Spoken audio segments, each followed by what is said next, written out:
Madame, Monsieur, bonsoir et merci pour votre fidélité. Je pourrais appeler ça fidélité car ça devient pratiquement une habitude de demeurer actif sur vos écrans afin de suivre la sphère qui s'éveut cette émission, qui réfléchit, qui met sur la table des intellectuels qui réfléchissent sur la situation de la République démocratique du Congo. Et notre population a une exigence, celle de voir son vécu quotidien s'améliorer. Quelle est la part des responsabilités des dirigeants? Quelle est la part des responsabilités de cette même population? Et c'est ce qui fera d'ailleurs l'objet de l'émission de ce jour. J'ai le privilège d'avoir sur ce plateau un intellectuel, au vrai sens du mot, parce qu'il a même écrit sur l'intellectuel. Et on va un peu éplucher les petits contenus de son ouvrage. J'ai le plaisir d'avoir sur ce plateau Maître Pépin Guillaume Mandiolo. Je vous dis bonsoir, Maître. Bonsoir à vous, Monsieur Zaïna. Maître en droit, puisqu'il est juriste. Maître aussi dans la pensée, philosophe de son état. Et ça vous fait quoi de porter cette double casquette qui, visiblement, semble se rencontrer à un certain niveau tout en étant discordant? Je ne pense pas qu'il y ait discordance entre la quête du savoir, de la lumière, de la raison, c'est ce qu'on appelle la puissance illuminatrice de la raison, et les métiers des juristes que j'ai fait comme avocat. Dans la mesure où il y a des anciens qui ont fait ces travaux-là, nos sages, dans la période précoloniale, étaient à la fois philosophes, juges, ils géraient la cité auprès des rois, auprès des empereurs, en maîtrisant totalement les aspects juridiques et en maîtrisant totalement aussi la pensée philosophique, cette lumière particulière qui est celle qui conduit la cité, qui éclaire la cité. Ils ont fait ça. Maintenant, on ne les connaît pas parce qu'ils n'ont pas écrit, du moins pour ce qu'on sait en ce qui nous concerne, parce que quand on regarde l'écriture Mandombe, on n'arrive pas à déceler pour l'instant parce qu'il n'y a pas un travail qui est fait en profondeur. Mais néanmoins, si on doit regarder ceux qui nous ont copiés, qui ont évolué avec ça, que sont les personnes comme Cicéron, qui était à la fois philosophe, politique et juriste en même temps. Donc ce sont des choses qui ont existé. Bon, c'est vrai qu'il y a un métier au départ qu'on apprend dans sa formation. Moi, j'ai fait les droits, mais à côté de ça, j'ai fait de manière presque autodidacte, si on peut appeler ça ainsi, la philosophie auprès des grands maîtres, au quartier latin à Paris, en Belgique. Il y a des cafés aussi de philosophie en Belgique, chez certains maîtres que j'ai suivis. Et il y a aussi l'éducation de la maison, parce que l'instruction c'est à l'école, l'éducation c'est à la maison. J'ai commencé très tôt à lire, et presque à la chicotte, pour apprendre certaines choses et tout ça, pour entrer dans les grands livres. Et bon, ça a permis aujourd'hui d'asseoir une certaine construction intellectuelle qui m'a été reconnue par quelqu'un comme Kamana, qui m'a été reconnu par quelqu'un comme Ngoma Binda et d'autres qui sont dans les domaines purs de la philosophie. Merci beaucoup pour cette précision que vous venez de nous donner, Maître Guillaume Mandiolo. Mais je vous ai vu, je vous ai suivi, vous intervenez très rarement, de manière pertinente, qui me plaise de vous le dire. Vous avez fait une sorte d'autopsie, si je peux l'appeler ainsi. Autopsie, non, pas autopsie parce que l'homme congolais, il n'est pas encore mort, il est encore vivant. Vous avez produit un document médical, scientifique de l'homme congolais. Est-ce que vous pensez que le diagnostic que vous avez posé et le diagnostic que les autres posent sur l'homme congolais, qui doit connaître une mutation, est-ce que vous avez les mêmes indicateurs ou les indicateurs sont différents par rapport à ces diagnostics-là? Je pense que les constats, en fait, global est les mêmes. Lorsque on regarde la population congolaise, l'État congolais, les constats sont les mêmes. On arrive au même résultat, ça ne marchait pas. Et pourquoi ça ne marchait pas? Maintenant, ce sont les solutions qui diffèrent. Il y a des gens qui partent du principe que ce sont les institutions, d'autres qui partent du principe que ce sont les hommes. Mais finalement, je pense que dans tout ça, il y a un peu de tout. Et j'ai mis en place une grille de lecture sans concession. Sans concession, pourquoi? Parce qu'il y a une expérience de mon côté, qui est une expérience politique, qui est une expérience internationale et qui est une expérience aussi nationale. sur le plan politique. Donc j'ai été au cœur du système, j'ai appris, j'ai été d'abord la cheville ouvrière auprès du ministre Mochibanda comme conseiller. J'ai vu comment les choses s'est passées à partir de la base du fonctionnement de l'État jusqu'au sommet. Et moi-même, j'ai eu un ministère, un très grand ministère, qui avait 4 départements, à la fois la coopération internationale, l'intégration régionale, la francophonie et la CAIRGL. À côté de ça, j'ai eu l'opportunité de pouvoir suppléer à l'absence du vice-premier ministre de la Justice et Garde des Sceaux, Tunda, quand il est parti du gouvernement. J'ai dû piloter la commission de loi et faire son intérim partiel, d'une certaine façon. Donc, je pense que j'ai une lecture un peu plus affinée de la chose, non seulement par rapport à la pratique, mais maintenant, il faut y ajouter les livres, la connaissance, la lecture en permanence. Et la comparaison avec ce qui se passe ailleurs dans le monde. Quand vous lisez aujourd'hui Emmanuel Todd, il vous fait la cartographie de la décadence de l'Occident. Mais il fait ça tellement bien, avec une distance totale avec les côtés partisans. Lorsque je traite la situation de la RDC, je la traite avec une distance absolue comme Zarathustra. Je suis sur une montagne, je m'écarte de la cité, je regarde la cité d'en bas, je dis, bah, écoutez, ça ne va pas. C'est ça le philosophe. Oui. Je l'ai dit dans mon texte L'homme et la structure, que j'avais finalisé en 2011, juste après les élections de 2011.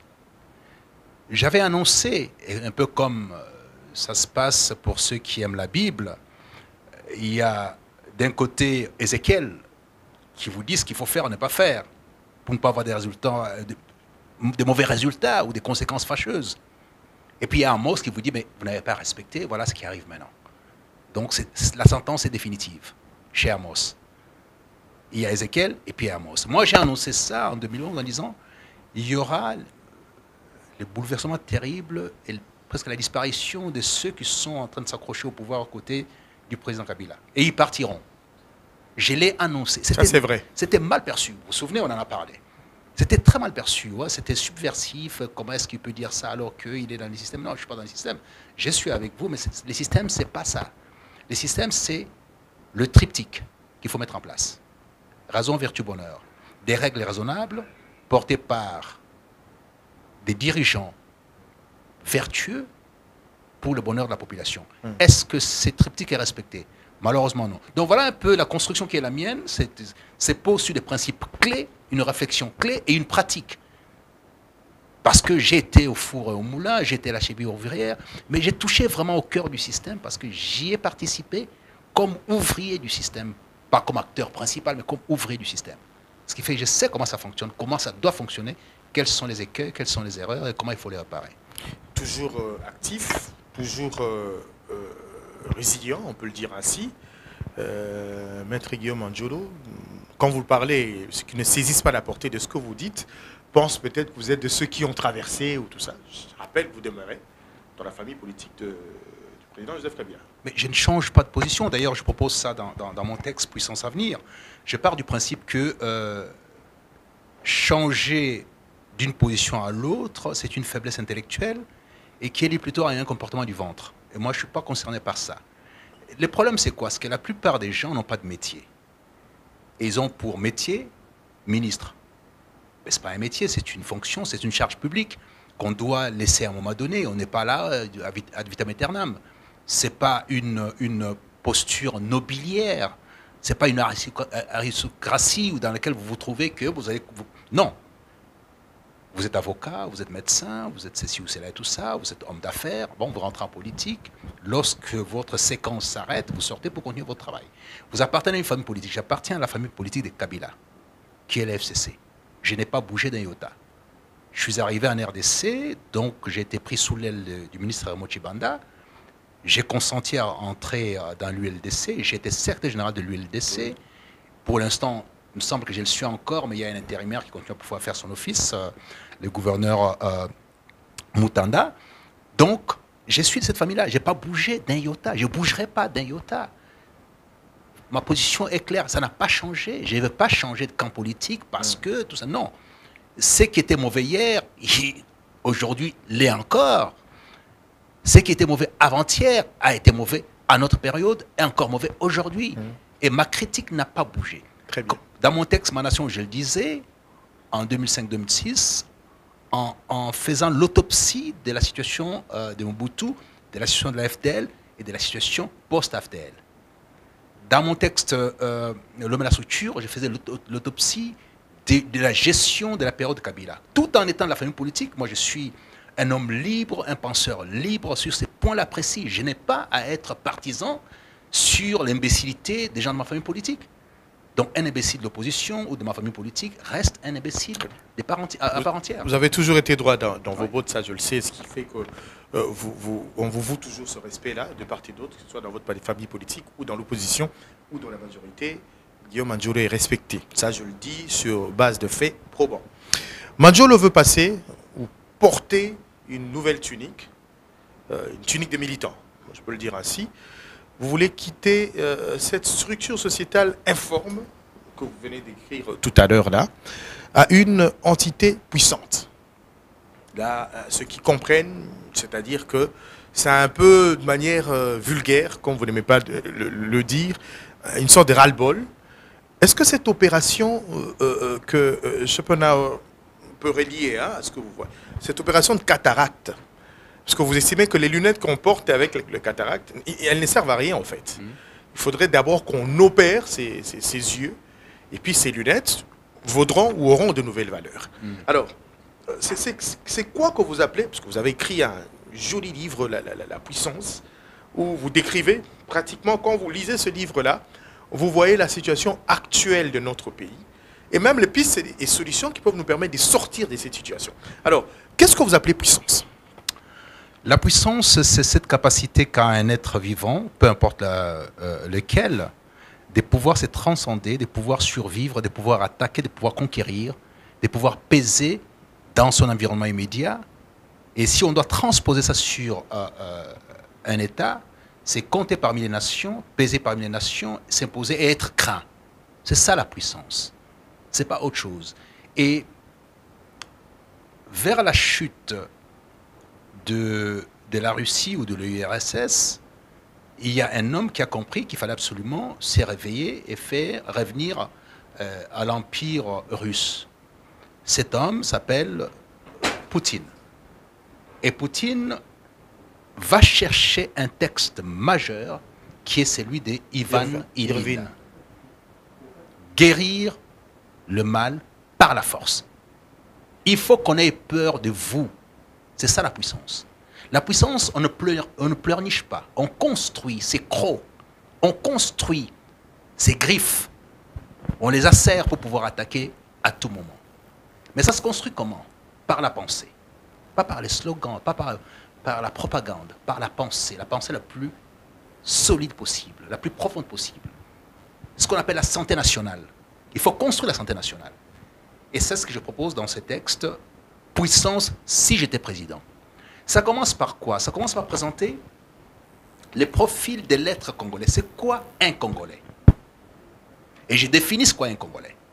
Congolais avec K ou avec C? Avec K. Avec C, pour moi, ça n'existait pas. C'est une construction francisée qui n'a rien à voir. C'est quoi Congolais avec C? Okay. Ça veut dire quoi exactement? C'est-à-dire quand vous dites Congolais avec C, ça veut dire quoi? On vous dit, voilà, vous êtes Congolais avec C. Ben, ça veut dire quoi exactement? Alors que si on vous dit que vous êtes Congolais avec K, voilà comment vous définissez Congolais avec K. Je vous le dis. Congolais avec K, c'est le mystère de la création. C'est une addition des connaissances et d'esprit portée par les sentiments de la force accrue, forgée dans l'arithmétique d'Ishango. C'est le batteur de fer et des cuivres ayant vécu le martyre des mains coupées, maître des formes géométriques et des sons musicaux. C'est aussi cet être fier comme les léopards, avec lesquels il se confond en force et en résilience, qui n'a peur de rien et n'honore que le meilleur.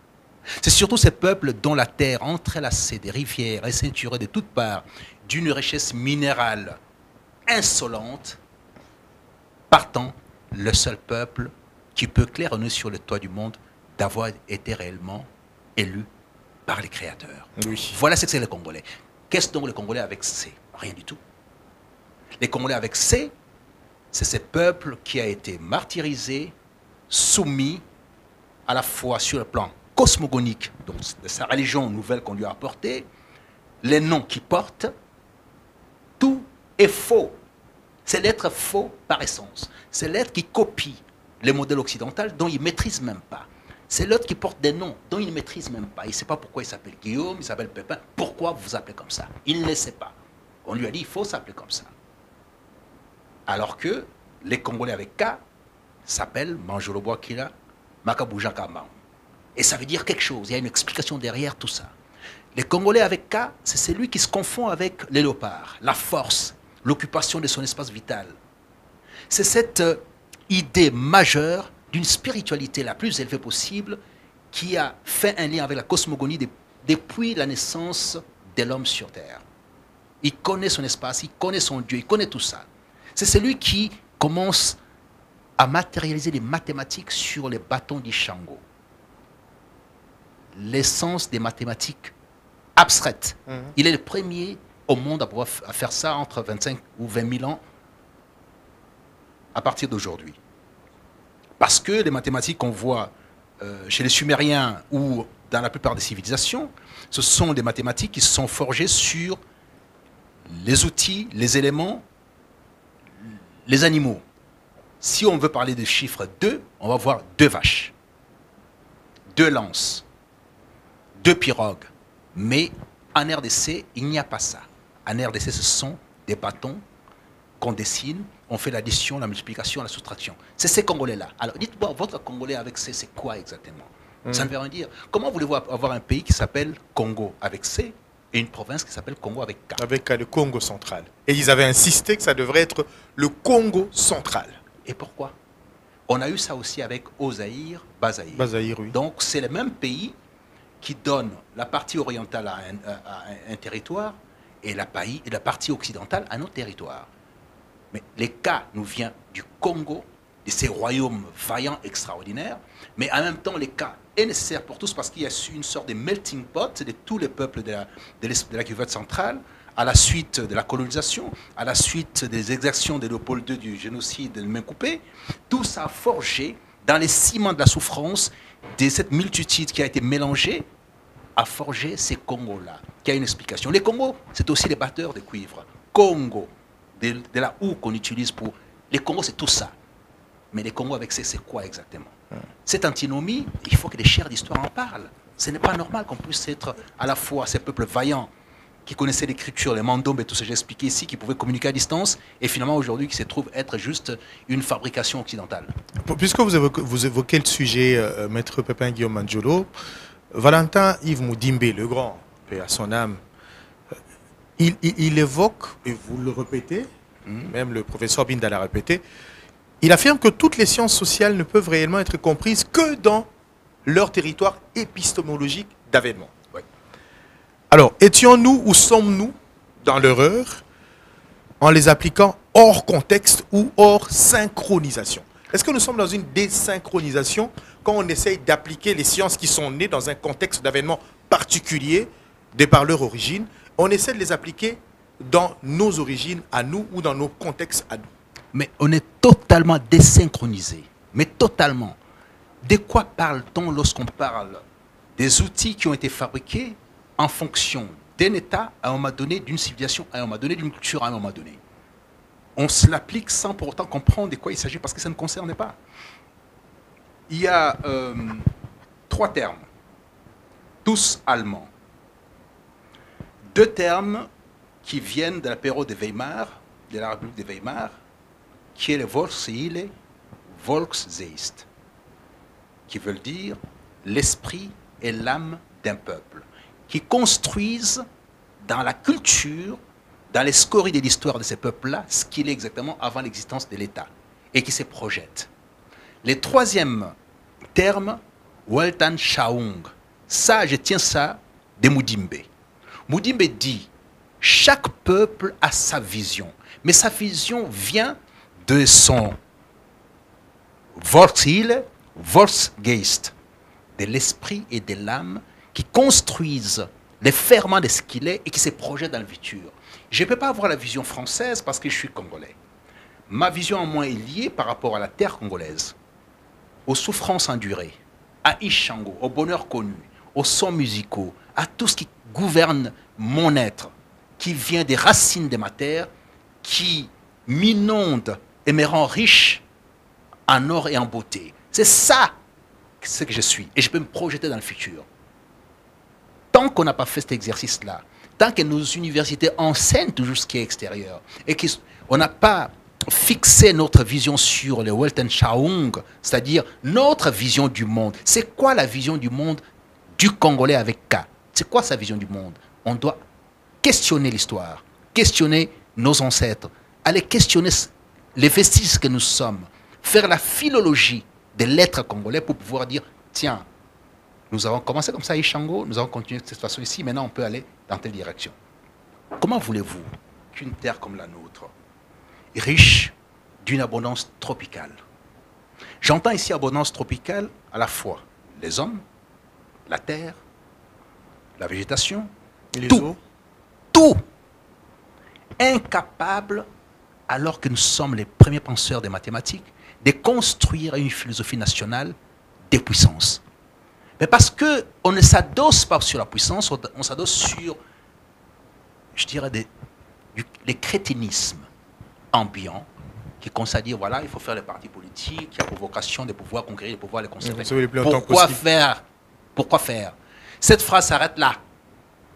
Conquérir le pouvoir, les conserver le plus longtemps possible. Mais pour en faire quoi exactement? J'aurais souhaité qu'on dise, un parti politique sert à conquérir le pouvoir, à les gérer raisonnablement par les gens vertueux qui sont au sein de ces partis politiques pour le bonheur de la cité.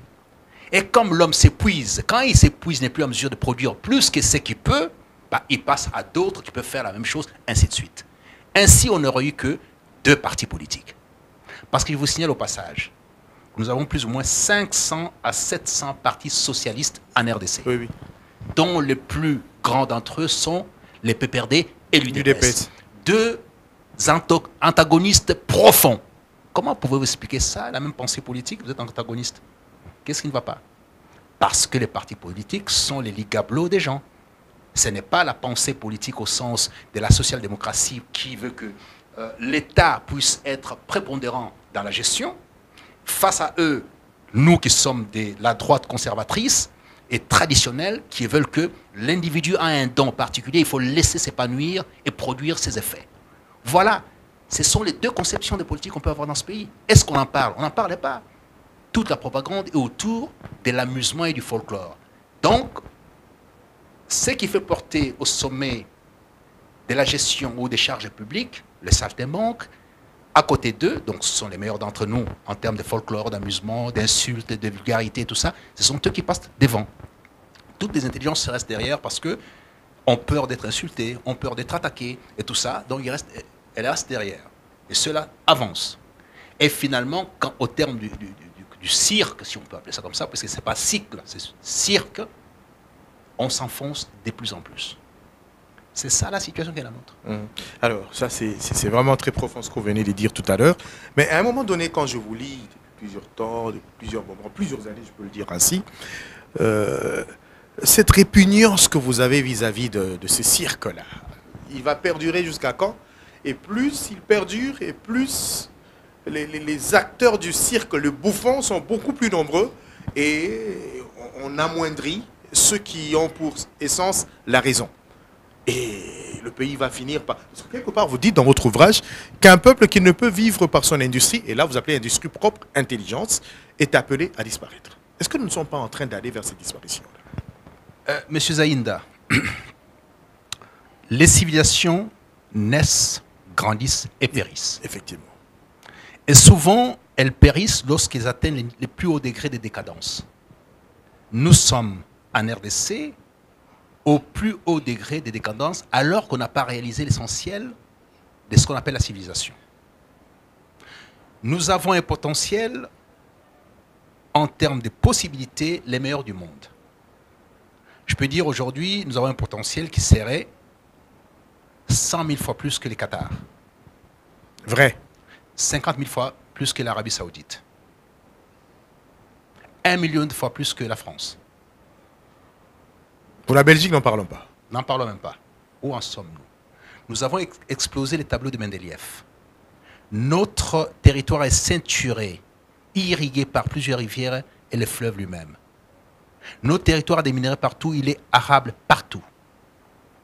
Nos écoles d'ingénieurs ne produisent rien du tout en termes d'ingénieurs qui transforment les matières premières. Il n'y en a pas. Ce sont les théoriciens.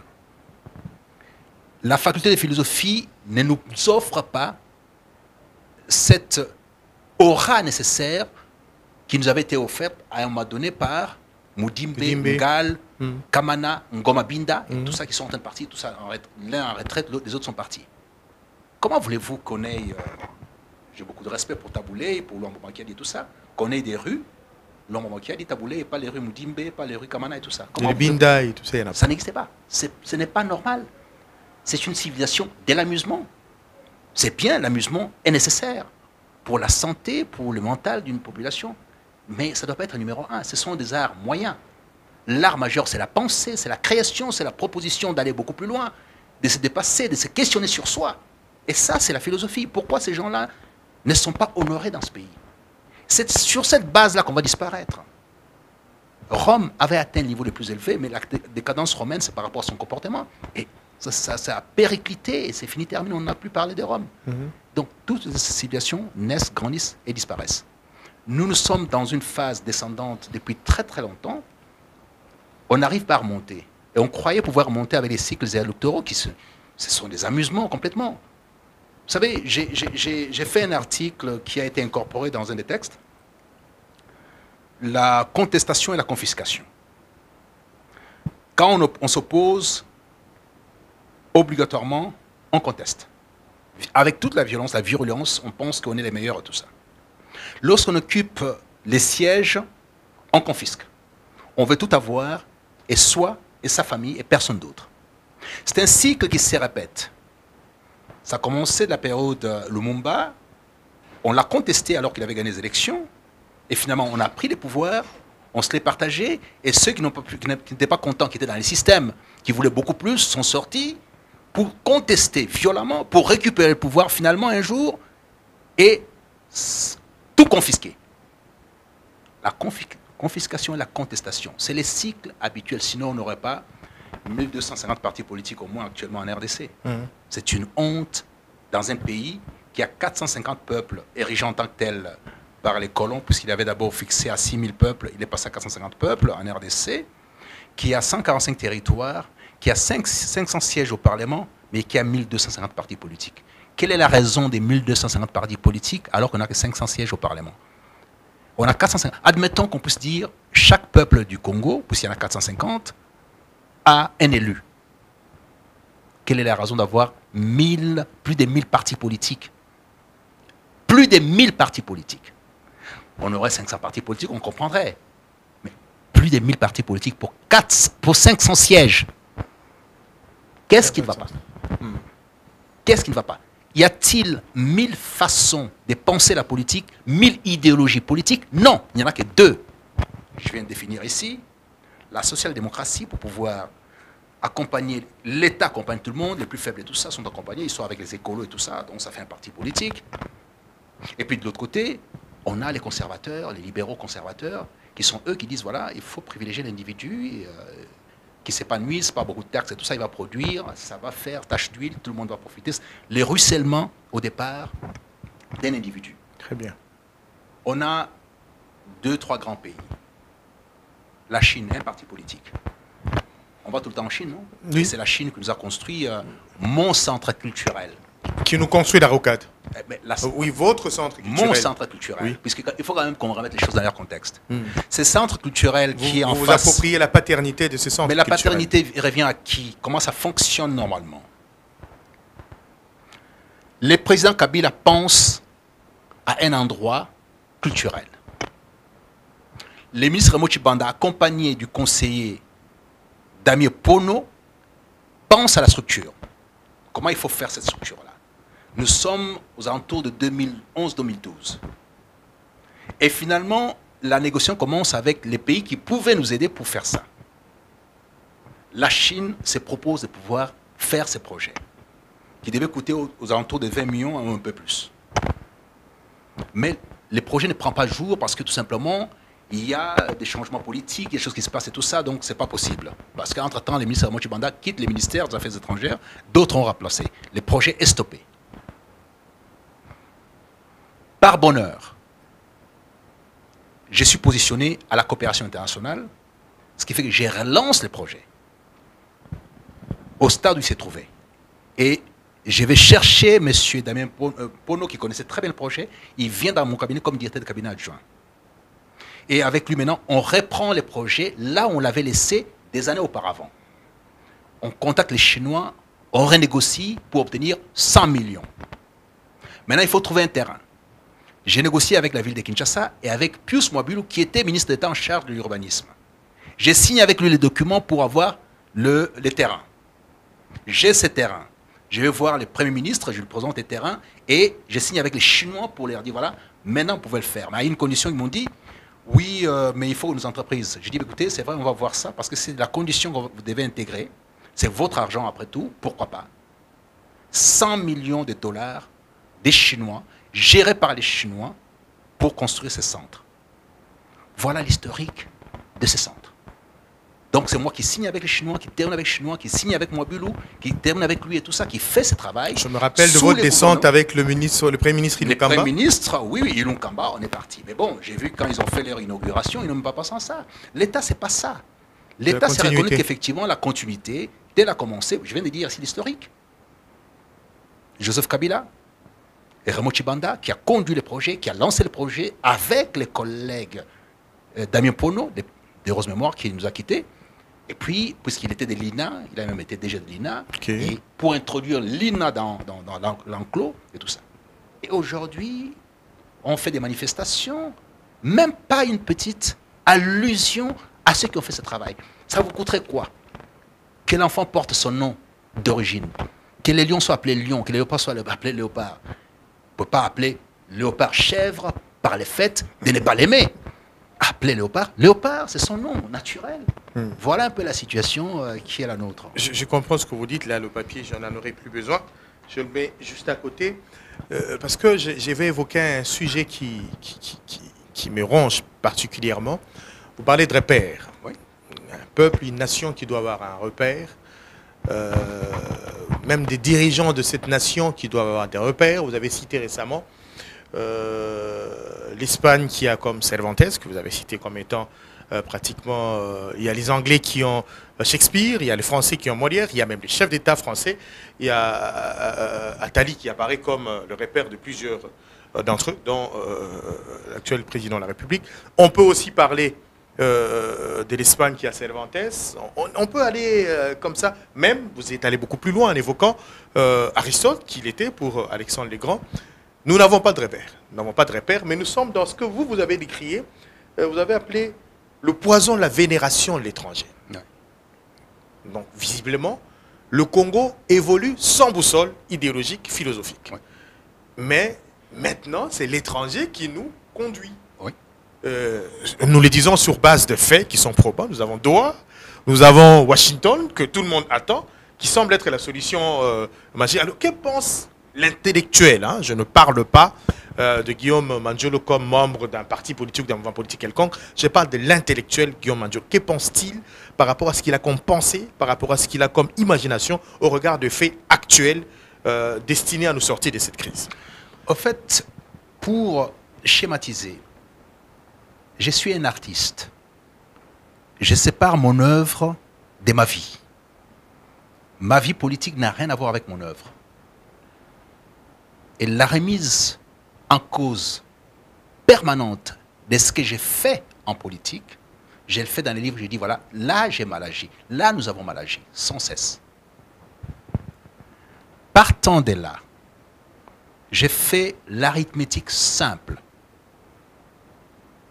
Est-ce qu'on construit une nation, un pays, son destin, sur base d'apports extérieurs comme substrat, comme substance principale? Non. Non. On construit sur base des matières intérieures. Vous prenez un pays comme le Sénégal, qui a ses problèmes, mais on a vu que la tendance au Sénégal était la promotion de l'intelligence et du savoir, en commençant par les premiers présidents, après l'indépendance. Un écrivain, une autorité intellectuelle. Et tous ceux qui suivent se battent pour être dans cette dimension-là. Quand on arrive à Dakar, on voit la différence. Moi, j'étais à Dakar, les petits cercles, les discussions, mais c'est d'un raffinement absolu. Senghor avait mis la barre haut. Senghor a mis la barre à un très haut niveau. Houphouët-Boigny a fait ça aussi. En Côte d'Ivoire. En Côte d'Ivoire. Au Ghana, Nkrumah a fait ça au Ghana. On voit les ruissellements de l'intelligence qui continuent jusqu'à aujourd'hui. Et leur organisation, même s'ils ont des couacs, des problèmes et tout ça, c'est toujours interne, ça se gère d'une manière interne, ils s'augmentent en permanence par l'intelligence, même quand ils ont des problèmes.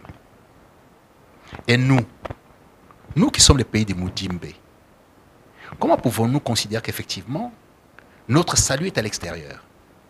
C'est la plus grande faiblesse pour un être humain de considérer que son salut ne vient pas de lui. Le salut, c'est l'autre. C'est une faillite morale et intellectuelle terrible. Le salut, c'est soi. Si dans sa maison on a des problèmes, il faut les régler. C'est votre capacité à pouvoir gérer votre maison qui fait de vous un homme. Si c'est les voisins qui viennent régler votre problème, vous n'êtes pas un homme. Il faut intégrer ça. À tous les prix, il faut être en mesure de pouvoir régler les problèmes de manière interne, pas externe.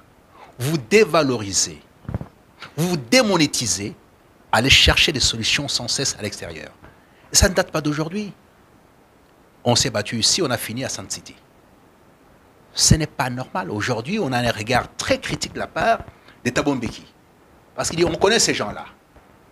On a eu Kodjo qui est venu ici. On a eu d'autres qui sont passés par ici. On a eu Diouf qui a eu un regard très méprisant à notre endroit. Il n'y a pas de politique en RDC. Pourquoi? Parce que cette conception de la gestion de la chose publique qui a pour fonction l'étranger sans cesse, et c'est de tout temps qu'on a fait ça. Accord de tel endroit, accord de tel autre endroit, accord de ci ou de cela et tout ça. Et tout ça n'est pas bon du tout en ce qui concerne un pays, une nation. Une nation chauve-souris n'a pas de valeur. Une nation doit avoir une identité. Nous sommes une nation léopard. La résilience individuelle, pas extérieure. Le léopard ne va pas demander l'aide à l'extérieur. Le léopard règle ses problèmes. Intramuros. On doit arriver à faire ça. Tant qu'on n'a pas compris ça, on dira, mais ces gens-là, puisqu'ils ne sont pas en mesure de pouvoir s'entendre, on va découper le pays. Ah, vous ne vous entendez pas, on ne peut rien faire, parce que chaque fois, vous venez nous solliciter pour régler vos problèmes.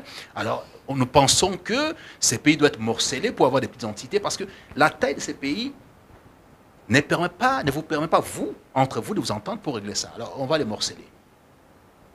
Voilà ce qui va nous arriver, parce qu'on aura donné la possibilité à l'étranger d'entrer dans nos salles linge, de voir ce qui s'y passe, d'aller pleurer chez eux pour leur dire voilà ce qui l'autre là est mauvais, moi je suis bon, tel est mauvais, moi je suis bon, tel est sournois, moi je suis bon.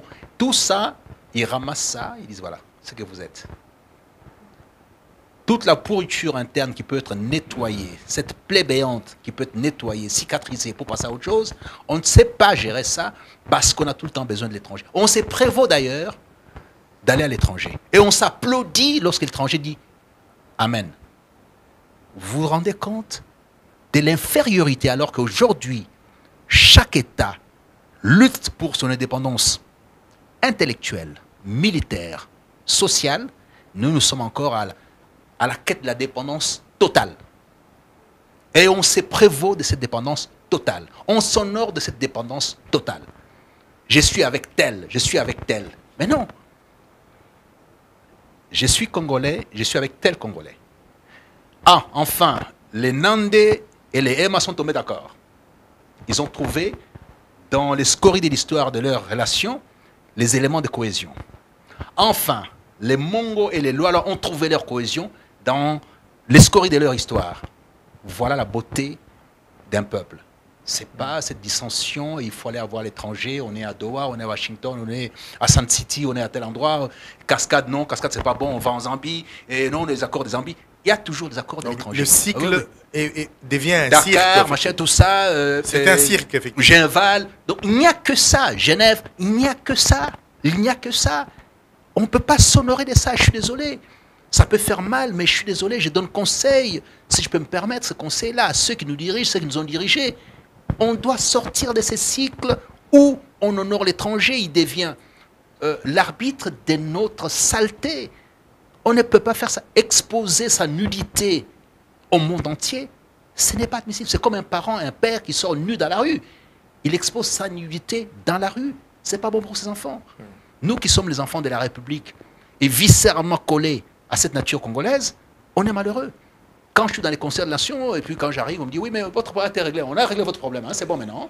Maintenant, c'est bon, vous allez vous asseoir maintenant, c'est bon. Vous imaginez? Et celui qui me parle comme ça n'a aucune instruction. Moi, j'ai fait toute l'instruction occidentale, enfin toute une partie de l'instruction occidentale. Là, je me suis mis à l'instruction africaine, congolaise. Mais c'est d'une richesse illimitée. Quel est notre horizon indépassable? C'est d'abord la cohésion nationale et la gestion de nos affaires internes entre nous. La modestie. Ce qu'il y a de difficile chez nous, c'est que les charges publiques et la puissance financière donnent à certains l'idée de l'immortalité. C'est pour ça qu'Héraclite nous dit, je clôture là-dessus, que les honneurs tiennent en esclavage les hommes et les dieux. Tout ça, ce sont les honneurs. Il faut rester dans les honneurs et ça vous tient en esclavage. Par conséquent, la modestie, vous l'ignorez. Quand vous avez ignoré la modestie, les termes parmi les 3 critères, raison, vertu, bonheur, dans la vertu et la modestie. S'il n'y a pas la modestie, il n'y a pas de vertu, malheureusement. Maintenant, ceux qui sont tous les jours à l'église, qui prétendent qu'ils sont des croyants profonds, je leur envoie juste un élément. Je ne suis plus dans ces histoires-là depuis très longtemps, mais je leur envoie une lecture. 2 Pierre 1, 5. À la fois ajouter la raison et la vertu. Et à ça, ajouter la science et la connaissance. Est-ce que quand vous allez à l'église, parce que vous avez la foi, tenez-vous la raison comme étant un outil essentiel et la vertu? Votre comportement personnel, dont la modestie notamment? Non. Vous prévalez de vos charges publiques et de vos montagnes financières. Et par conséquent, la connaissance vous importe peu. Ce qui fait que les triptyques, même ecclésiastiques, n'est pas opérationnel chez vous, au même titre que les triptyques socratiques des raisons, vertu, bonheur, n'est pas opérationnel. Et par conséquent, les pays finira par disparaître à cause de vous. Merci beaucoup. Je reviens sur le triptyque raison, vertu, bonheur, que s'approprie fièrement Maître Pépin Guillaume Manjolo. Et on associe aussi mon estimé aîné et ami, j'ai eu le plaisir de l'avoir sur plusieurs plateaux, le prof Kamana, qui parle de l'état éthique. Dans les charges étatiques, il faudrait disposer d'une certaine éthique.